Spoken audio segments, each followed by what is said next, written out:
सभी को मेरा नमस्कार। आज है 22 जनवरी। तो आज के वीडियो का टॉपिक है पॉलिटी यानी भारत की राज्य व्यवस्था। कल की क्लास में हमने भारतीय संसद के बारे में समझा था, यानी कि भारतीय संविधान के भाग 5 के अंतर्गत संसद का निर्माण किस प्रकार से होता है। तो आर्टिकल 79 में संसद के बारे में दिया गया है। आज की क्लास में हम आर्टिकल 80 यानी राज्यसभा के बारे में समझेंगे। क्या होती है राज्यसभा, इसके बारे में हम समझेंगे। तो चलिए स्टार्ट करते हैं। बात हो रही राज्यसभा की, यानी आर्टिकल 80 यानी भारतीय संविधान के भाग 5 के अंतर्गत आर्टिकल 80 में किसका, राज्यसभा के बारे में वर्णित है। क्वेश्चन सीधे सीधे पूछता है कि किस आर्टिकल में राज्यसभा के बारे में वर्णित हो। आर्टिकल 80 में, तो इसे हम समझते हैं। यानी अनुच्छेद 80 राज्यसभा के बारे में वर्णित है, यानी कि अनुच्छेद किसके बारे में बताया गया, अनुच्छेद 80 में राज्यसभा के बारे में बताया गया है। तो राज्यसभा के अन्य नाम कौन कौन से, इसे समझते हैं। तो राज्यसभा के अन्य नाम उच्च सदन, स्थायी सदन, द्वितीय सदन, वरिष्ठों का सदन। उससे सीधे सीधे पूछता है कि वरिष्ठों का सदन किस सभा को कहा जाता है। तो राज्यसभा के लिए। यानी वरिष्ठों का सदन क्या राज्यसभा को कहा जाता है या लोकसभा को कहा जाता है, या अन्य ऑप्शन दे देगा। तो वरिष्ठों का सदन किसे कहा जाता है, राज्यसभा के लिए। अच्छा, 1954 से पूर्व, यानी 1954 से पूर्व इसका नाम क्या था, राज्य परिषद था। क्वेश्चन पूछेगा कि राज्यसभा का 1954 से पूर्व क्या नाम था। तो राज्य परिषद, यानी राज्यसभा का 1954 से पूर्व क्या नाम था, राज्य परिषद। राज्यसभा में अधिकतम सदस्यों की संख्या कितनी होती है, 250। यानी राज्यसभा में क्वेश्चन पूछेगा कि राज्यसभा में अधिकतम सदस्यों की संख्या कितनी हो सकती है। तो 250 होती है। कितनी, 250। इससे हम एक डायग्राम बनाए, डायग्राम के अनुसार समझते हैं। तो राज्यसभा में सदस्यों की संख्या कितनी है, 250। अधिकतम पूछे तो 250 में 238 निर्वाचित होंगे और 12 मनोनीत होंगे। न्यूनतम पूछे कम से कम तो 245, जिसमें 233 निर्वाचित, 12 मनोनीत। अच्छा, निर्वाचित में भी कितने, राज्यों से 225 और केंद्र शासित प्रदेश से 8 कहां से, 4 तो जम्मू कश्मीर से लेंगे, 3 दिल्ली से लेंगे, 1 पांडुचेरी से। यानी न्यूनतम संख्या हम पूछे कितनी, 245 में निर्वाचित 233, 12 मनोनीत। और दो निर्वाचित में 233 में राज्यों से 225 और जो केंद्र शासित प्रदेश है वहां से 8। उसमें 4 तो जम्मू कश्मीर से लेंगे, 3 दिल्ली से लेंगे और 1 कहां से लेंगे, 1 लेंगे पांडुचेरी से। ये कहां से बात हो रही है, राज्यसभा की बात हो रही है।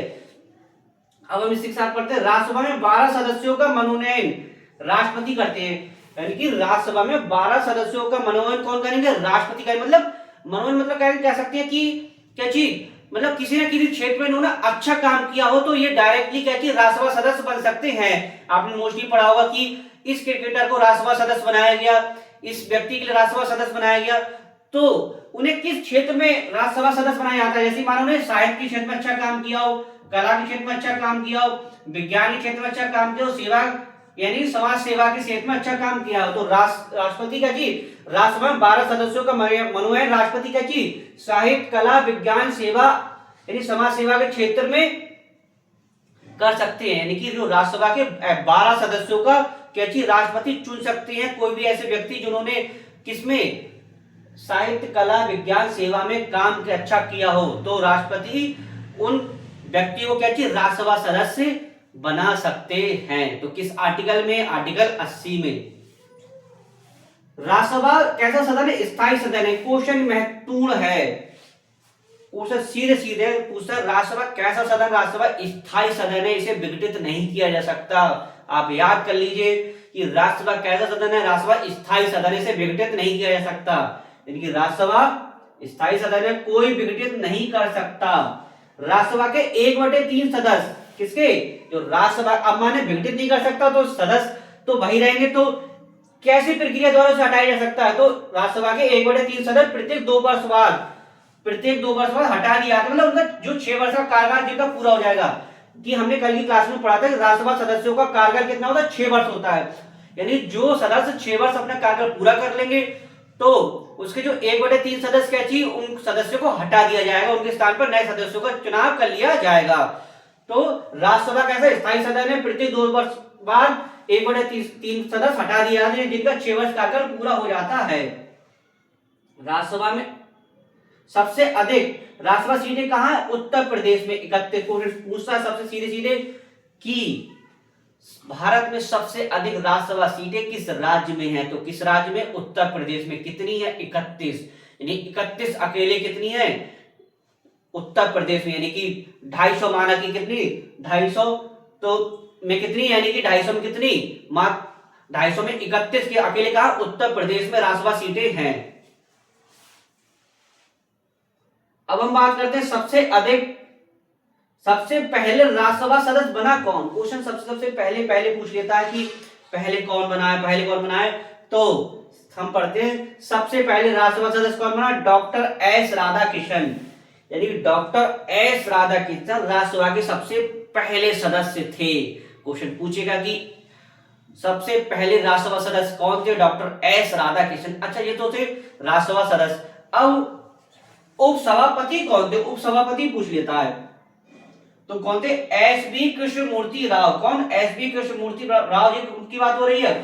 1952 जब पहली बार क्या चीज निर्वाचित हुए थे, क्या चीज 1952 में पहली बार निर्वाचित हुए थे। तो आज की क्लास में आपने क्या समझा, आज की क्लास में आपने समझा राज्यसभा क्या होती है। तो राज्यसभा क्या चीज, एक स्थायी सदन है, इसके सदस्यों का कारण कितना होता है 6 वर्ष होता है, और एक प्रत्येक 2 वर्ष बाद 1/3 सदस्य हटा दिए जाते हैं, उनके स्थान पर नए सदस्यों का चुनाव कर लिया जाता है।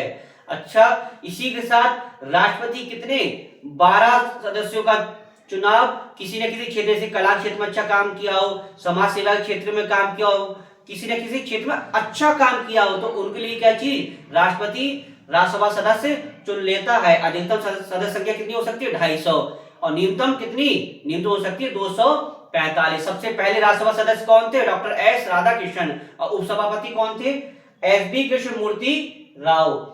अच्छा राज्यसभा के इसके अन्य नाम भी पूछ लेता है, तो अन्य नाम इसका उच्च सदन पूछेगा, स्थायी सदन भी कह सकते हैं, द्वितीय सदन भी कह सकते हैं, वरिष्ठों का सदन कह सकते हैं। और 1924 से पूर्व का क्या नाम था, राज्य परिषद। क्या था, राज्य परिषद। क्वेश्चन एक यहां से करके घुमा के पूछ लेता है कि राष्ट्रपति किस आर्टिकल के तहत कला या संस्कृति में अच्छा काम करने वाले व्यक्ति को राज्यसभा सदस्य बना सकता है। तो किस आर्टिकल के तहत, तो आर्टिकल 80 के तहत, यानी अनुच्छेद 80 के तहत राष्ट्रपति कला या संस्कृति क्षेत्र में जिन्होंने अच्छा काम किया हो, तो उनके लिए क्या चाहिए, राज्यसभा सदस्य बना सकता है। तो आज की क्लास में आपने राज्यसभा सदस्यों के बारे में पढ़ा। तो आशा करता हूं वीडियो आपको अच्छा लगा हो। वीडियो को अधिक से अधिक लाइक कीजिएगा, शेयर कीजिए, कमेंट कीजिएगा। इसके बाद वीडियो समाप्त करते हैं। नेक्स्ट वीडियो नेक्स्ट टॉपिक के साथ मिलेंगे। धन्यवाद।